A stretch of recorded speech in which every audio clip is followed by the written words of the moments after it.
isang malaking karangalan ang maging kapamilya editor sa loob ng 10 taon. Kung sino man ako ngayon, kung bakit ako ganito gumawa ng vlog, kung bakit ako ganito gumawa ng story, kung bakit ako ganito kabilis mag-edit, nang dahil sa ABS-CBN yung mga first timers. Malaki ang utang na loob ko sa kanila. At kung sino ako ngayon, ABS-CBN ang humubog sa akin. Yun nga lang, dumating talaga sa point na kailangan ko nang kumawala.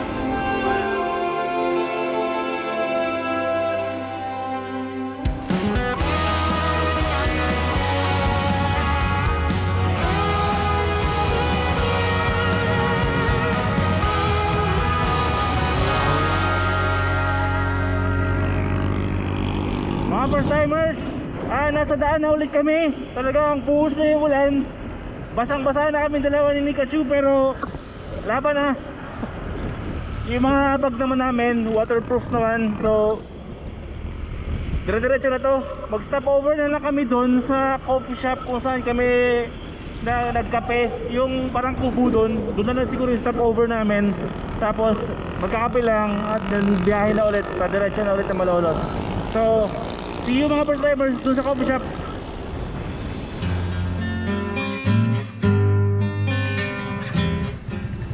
Stop over muna kami kasi hindi na namin mapigilan yung ihi namin kasi dahil sa mga buko na ininom namin. Medyo malapit na tayo dun sa coffee shop, so dun tayo magkwentuhan pagdating sa coffee shop. Ang ganda naman ng kotse nyo. Rancher po. Rancher pa tawag dito? Ang ganda. Pero parang motor po yung tunog niya. Pero 4x4 po. 4x4 na motor. Ganda. Tawag. Wow. Ganda. Pang ano yun, no? Pang off-road na? Nice.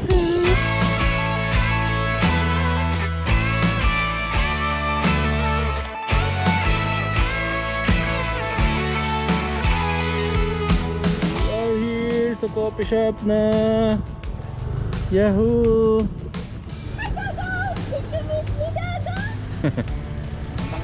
Magandang umaga po. Nasaan po si ano? Si Mana? Ay, naglakot siya. Naglakwat siya? Kinasal yung pinsan niya. Kinasal. Opo. Ay, oo nga pala. Dito po kami nagkape nung isang araw po 3 days ago. Kayo po ba yung nasa vlogger? Opo. Coffee time. Nandito tayo sa ano? Sa unknown Cesar Coffee Shop. Ito ang daddy ni Mana. Ito, hello po. Ay, Cesar Mendieta Jr. aka Atong. Cesar din. Oo. Kapangalan niyo po yung anak niyong lalaki. Rocking chair daw ni tatay. Siya lang daw yung may design na ganyan. Oo. Oo nga. Oo, sa buong Pilipinas. Alam ko namang kahit tumingin sa YouTube, hindi mo makukuha Oo. yan. Okay, ito yung tinutukoy na rocking chair ni tatay. Ito. Gawa siya sa Molave. Inaalok niya, binibenta niya na parang halagang nasa... Tayo, magkano ang benta niyo nito? Kung pag sinasale nyo, magkano po? Sa 20. 20,000, pero hanggang sagad nyo ay Mga 18. Gawa sa Molabeng kahoy. Kung pwede ko lang isakay sa motor yan. So, dito ay self-service tayo dito. Self-service. Dito na tayo nanggaling. We know the drill.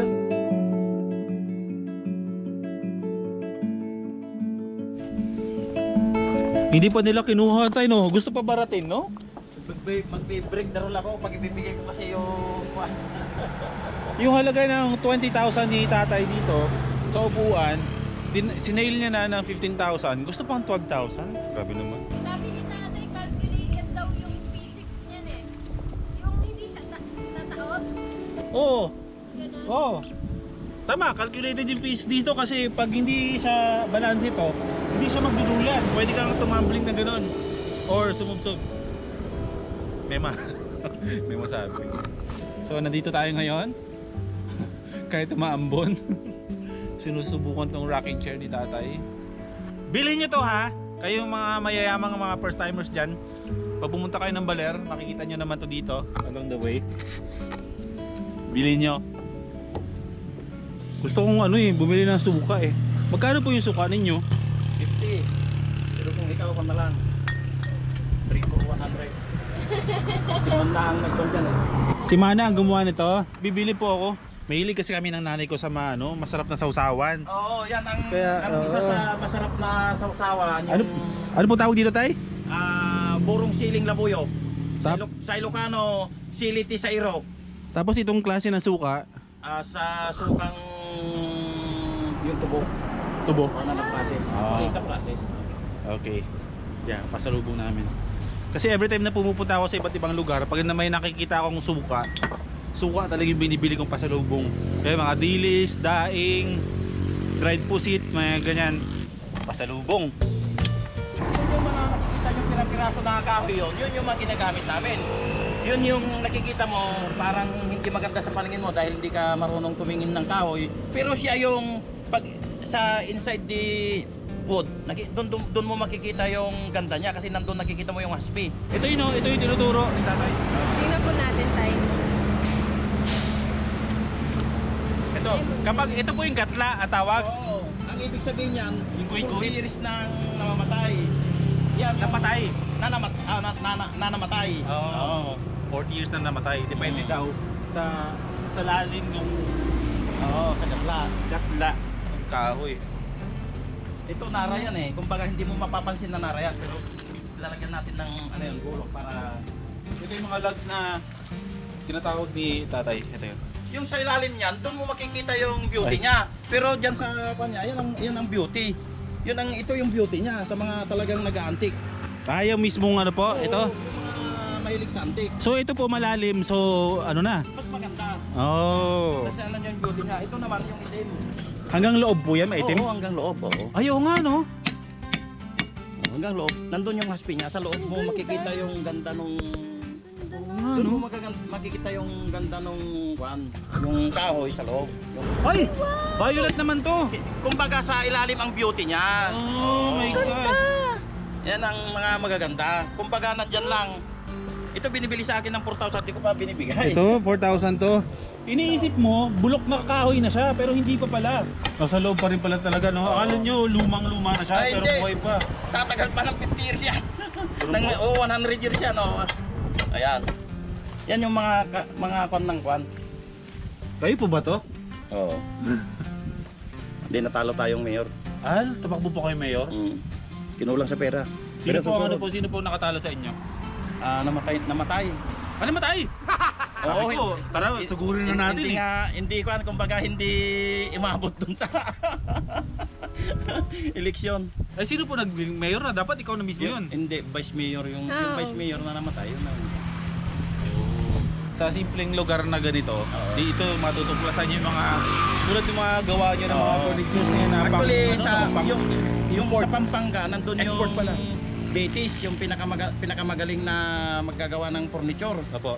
Sa buong, not only in the Philippines, pero sa buong mundo. Kasi na-feature yun sa, nung may bisita si Presidente Duterte. Apo. Pero nung minsan, tinawag ako ng tiga Pampanga na gumawa mismo ng furniture niya. Ngayon dumaan nung isang hapon para gagawa ulit ako ng isang lamesa niya. So ibig sabihin, hindi ganun. Kumbaga kung ano yung estilo ko ng paggawa, may iba rin silang estilo. Meron ka Kanya-kanyang sariling kanya, style. oo, Sariling obra. Oo, sariling masterpiece. Masterpiece. Stick naman.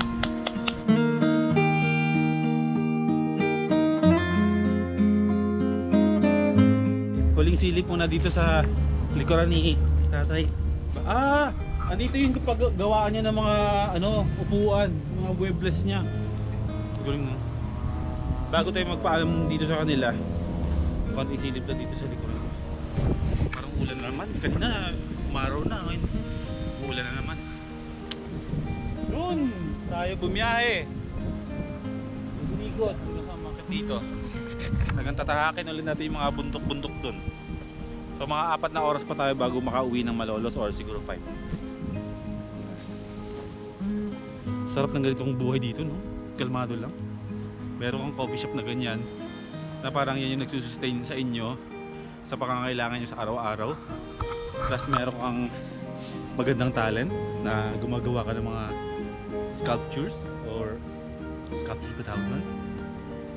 Tapos yan. Meron kang shop dito sa likuran. Galing. Pag sinuwerte lang tong si tatay na to dahil masipag siya eh. Pag ito, sinuwerte lang talaga. May time para dyan eh. Magiging, ano to, yayaman to bigla. Yayaman bigla to si tatay talaga. Tatay, maraming salamat po. See you again po. Kasin tayo. Kasing kulay. Sige po, God bless po.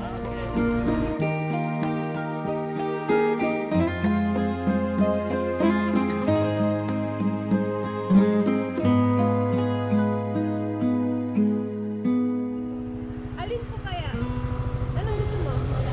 Ikaw, yung maganda po na klase. Anong tawag po dyan, ate? Honeydew? Okay, ayan mga first timers ha. First time ko makakita ng ganitong klaseng prutas. Ang tawag sa prutas na to ay honeydew. Honeydew. Ayan. Pero tumawa ka. On the way pa rin tayo mga first timers pa uwi ng Malolos. Pero dahil medyo gutom na rin talaga kami, dadaan tayo ng San Miguel. Kasi alam nyo sa San Miguel, merong isang gotohan doon mga first timers na solid sa sarap. Natikman ko na siya dati, pero gusto kong dalhin kayo doon. Kasi simula nung kinain ko siya few years ago, parang lagi ko siya kinikrave. Kasi dahil hindi ko nga mapuntahan yung San Miguel at wala pa akong motor doon, eh hindi ko siya mapunta-puntahan. Pero ngayon, dadaanan natin siya bago tayo umuwi. Paano ko nalaman yung lugar na yun? Kasi sa ABS, marami yung katrabaho mga taga San Miguel, kaya ako napadpad dito. So ngayon, diretso tayo doon sa solid na gotohan yun. Okay? Bye ate! Salamat! Laki namang red horse. Grabe! Mula 7 AM hanggang ngayon mag 1 PM na. Ang taas pa rin ng energy ko. Training to eh, di ba? Training ito eh. Nasa San Miguel na tayo mga first timers. Hanapin na natin yung sinasabi kong goto sa inyo. Masarap yun. Hanapin na tayo.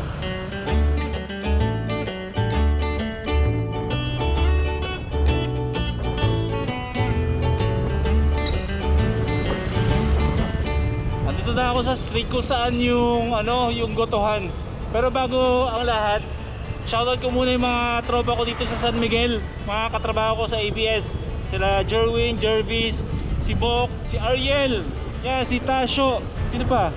Si Joward. Yan, yung mga tropang taga San Miguel. Ito, dito yung bahay nila Bok eh, bahay nila Ariel. Pero ang alam ko, sa unahan pa yun eh. Kasi ang huling punta ko dito mga first timers, siguro mga 4 to 5 years ago na. Hanapin lang natin, dito lang banda yun. May gotohan na kulay dilaw. Dito sa may high school. Sa kami na Metro Town. Apo, yung sa kanang gawi po siya, di ba? Ayun po. Salamat. Salamat po.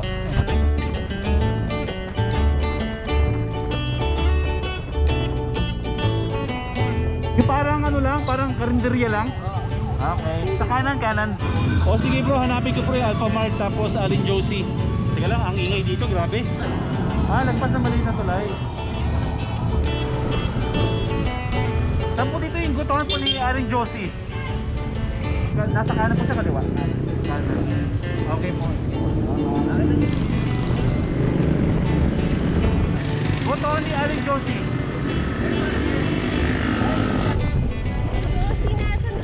Ito, si Aling Josie. Lumipat na. Kaya hindi natin mahanap-hanap kasi lumipat na. Ito ba yung dati? Parang napunta ko dati na yung parang bahay sa bahay pa lang. Ito yun. Oo. O sige, ito yun oh. Yan yun. Oh yan. Yan yung tinatawag kong daliri. Gotong daliri. Tawagin ko. Opo. Bali po, magkano po isang order po niyan? 25. Sige, order po ako ng isa. At saka isang order din po nung meron po kayong tokwat baboy. Ayun. Yung takotenga lang po. Toko tenga. Okay po. Ito na yan. Aling Josie. Goto and Arscaldo. Wala na sila doon. Sabi ko na nga ba eh. Kasi parang ilang taon na ako lumipas na nakapunta ako dito. Sabi nga nila, nakalipat sila. Kaya pala naligaw-ligaw tayo. Ang hirap hanapin. The best ang goto dito. Yan na. Hey! Yan na. Salamat. Bitbit ko. Nanginginig-nginig din. Kamay ko sa gutom tsaka sa ngawit. Hirap mag-drive ng malayo pero masaya.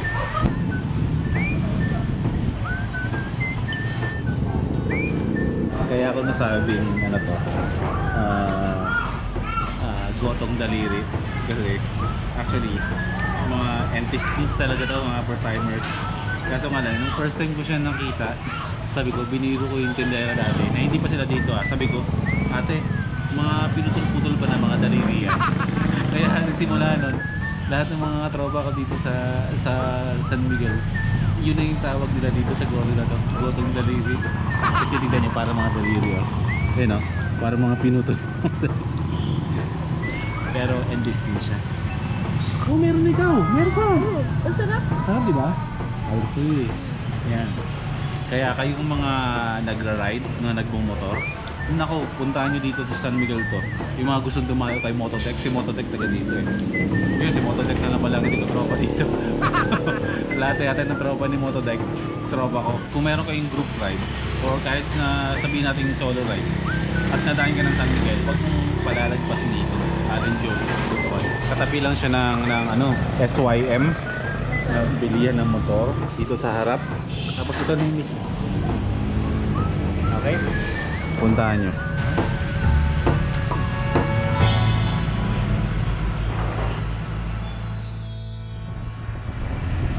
Okay mga first timers, dumating tayo sa point na natapos na yung biyahe natin ng Baler. Pero siguro ito na rin yung pagkakataon para magpasalamat sa inyo. Tsaka syempre gusto ko rin lang din makipag heart to heart talk sa inyo kahit saglit, kasi gusto ko magpasalamat sa inyo ng sobra. Kasi dumating na ako sa point na andito na, full time na tayo. Pero gusto kong malaman yung mga first timers na malaki ang papel nyong ginawa para sa akin, para magkaroon ako ng lakas na loob para gawin ang bagay na to. Hindi siya madali na desisyon sa buhay, kasi ang usapan na kasi dito is yung pinagkukunan ko ng pinabubuhay ko sa pamilya ko. Pero maraming salamat kasi lumakas yung loob ko na dahil sa inyo. 2 years in the making mga first timers, at dumating din talaga sa point na malakas yung loob ko na i-give up ang meron ako as kakapamilya editor bilang isang boy first time na. Yun, maraming salamat sa lahat ng sumuporta sa akin since day one, sa mga kaibigan na dumaan sa journey na to, tsaka sa mga mentors ko. Simulan natin kay Will Dasovich. Maraming salamat kasi ikaw ang unang nag-inspire sa akin para mag-vlog. Ganun din sa mga iba pang mga kaibigan ng mga vloggers. Malaking pasasalamat ko kay Kulas na hinubog niya ako sa ganitong klaseng content, ang mag-travel at maghanap ng magandang kwento ng buhay, ang ma-inspire at mang-inspire ng buhay ng iba. Kaya maraming salamat. Masaya yung puso ko, at kalahati ay syempre hindi madali ito para sa akin. Isang malaking challenge to, kasi sabihin natin na ang YouTube na talaga ang bubuhay sa akin, ang bubuhay sa amin, ang pamilya. Kaya hinihiling ko ang walang sawa ninyong suporta. Don't skip ads mga first timers. Panoorin yung mga vlogs ko. Kung may mga kamag-anak kayo, may mga kaibigan kayo, sabihin nyo na meron na kayong boy first time na pinapanood nyo na nagta-travel vlogs, para dumami tayo mga first timers. Ganun din kay Nikachu dito. Full support din siya sa atin. Kasama ko na rin siya sa pag-full time sa YouTube. Kasama ko na siya palagi sa biyahe. At saka syempre, ganun din, maraming salamat syempre sa 10 taon na pinagsamahan namin ng mga katrabaho ko sa ABS-CBN. Isang malaking karangalan ng maging kapamilya editor sa loob ng 10 taon. Kung sino man ako ngayon, kung bakit ako ganito gumawa ng vlog, kung bakit ako ganito gumawa ng story, kung bakit ako ganito kabilis mag-edit, nang dahil sa ABS-CBN yun mga first timers. Malaki ang utang na loob ko sa kanila. At kung sino ako ngayon, ABS-CBN ang humubog sa akin. Yun nga lang, dumating talaga sa point na kailangan ko nang kumawala. Parang ano lang siguro yan, halimbawa lang yan ng isang ibon na may mga anak siya na hinuhubog niya hanggang sa dumating ng panahon kaya nang lumipad at kaya na maghanap ng sarili nilang pagkain. Kaya ayun, sa 10 taon na yung serbisyo ko, ginagawa ko in the service of the Filipino worldwide, ngayon naman para naman sa inyo mga first timers. Maraming salamat sa lahat ng mga sumuporta, sa lahat ng mga kaibigan na hanggang ngayon andyan para sa akin. Maraming salamat. Tsaka kay Pikachu, maraming salamat sa kanya na full support siya sa atin. Ang goal mga first timers, hindi lang basta more to come mga first timers. Mas marami tayong pupuntahan. Ang biggest goal natin, ikutin natin ang buong Pilipinas. Maghanap tayo, good vibes lang tayo. Hanapin natin kung saan masaya. Ito na yon, kahit matanda na ako hindi pa huli ang lahat para gawin talaga kung ano yung nasa loob ng puso ko. So magkita tayo mga first timers. May ilang araw na lang ako para magstay sa ABS. Ubusin ko lang. And hanggang January 15 na lang ako. At ka-16, yun na, nalayan na tayo. Maraming salamat sa lahat-lahat. Maraming salamat. Tara, biyahe na tayo.